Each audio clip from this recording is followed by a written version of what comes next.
আপনারা আপনাদের জন্ম বৃত্তান্তকে আপনারা আবার নতুন করে এই পরিচয়পত্রের মধ্যে স্থান দিন। না হলে ওই শেখ শাহজাহানের মতো মানুষজন আসবে, আপনাদের মাথার ওপর বসে ছবি ঘোরাবে, আপনার ঘরের মা বোনেদের ইজ্জত লুটবে। নারীর সম্ভ্রম রক্ষা করার জন্য আজকেও এই সিএএ প্রয়োজন। আমাদের শাসক দল তো চাইবেই না, তারা অনুপ্রবেশকারী এবং শরণার্থী দুটোকে এক করে ফেলেছে। আপনাদের গায়ে সুকৌশলে উদ্বাস্তু স্টিকার লাগিয়ে দিয়েছে। যেরকম আমাদের রাজ্যের যুব সমাজ যারা আজকে জীবিকার কারণে আমরা ভিন রাজ্যে পাড়ি দিয়েছে, তাদের গায়ে পরিযায়ী শ্রমিকের স্টিকার লাগিয়ে দেওয়া হয়েছে।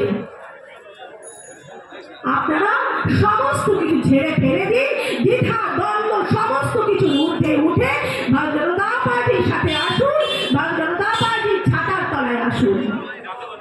এই সিএএ যে জন্ম বৃত্তান্ত পুনরুদ্ধারের আইন, এর কারণে আপনারা আমাদের যশস্বী প্রধানমন্ত্রী, আপনাদের প্রধানমন্ত্রী 140 কোটি দেশবাসীর প্রধানমন্ত্রীকে ধন্যবাদ জানান।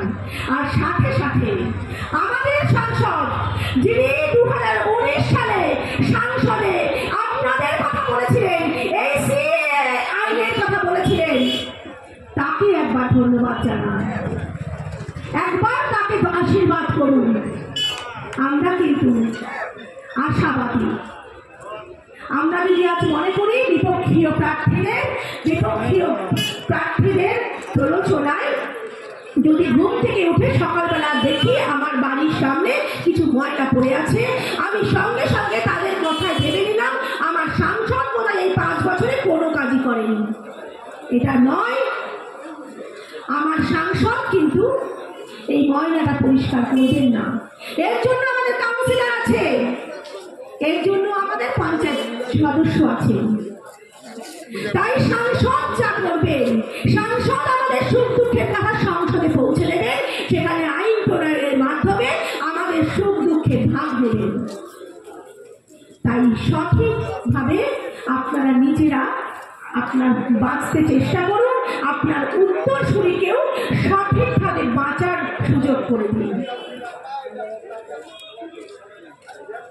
আমি সকল মানুষের কাছে আরেকবার স্মরণ করিয়ে দিতে চাই, আমি প্রত্যেকটা মানুষের কাছে স্মরণ করিয়ে দিয়ে বলতে চাই, আপনারা একবার এই সহজ সত্যটা বুঝে নিন। এই তৃণমূল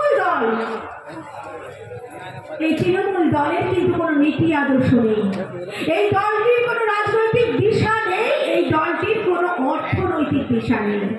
শুধুমাত্র সাধারণ খেটে খাওয়া মানুষ, আমার আপনার মতো সাধারণ খেটে খাওয়া মানুষের হাতে ভিক্ষার বাটি গড়িয়ে দেওয়া ছাড়া এই দলের কোনো এজেন্ডা নেই।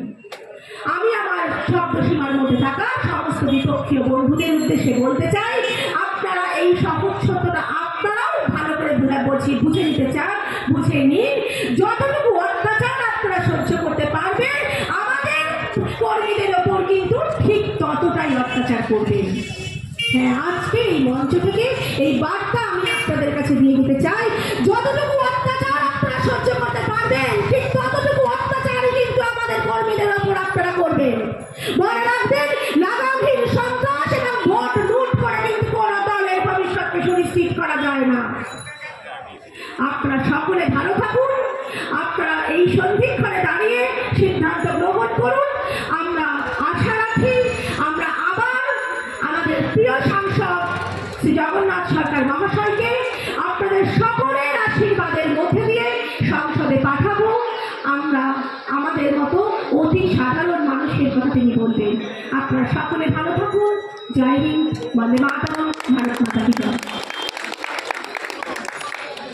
অনেক অনেক ধন্যবাদ জয়িকা দিকে তার মূল্যবান বক্তব্য রাখার জন্য। এবারে আমি অনুরোধ, অত্যাচার করা হচ্ছে, তাহলে আমাদের এখানে আপনারা এই বৃত্তান্ত ছড়াচ্ছেন কেন?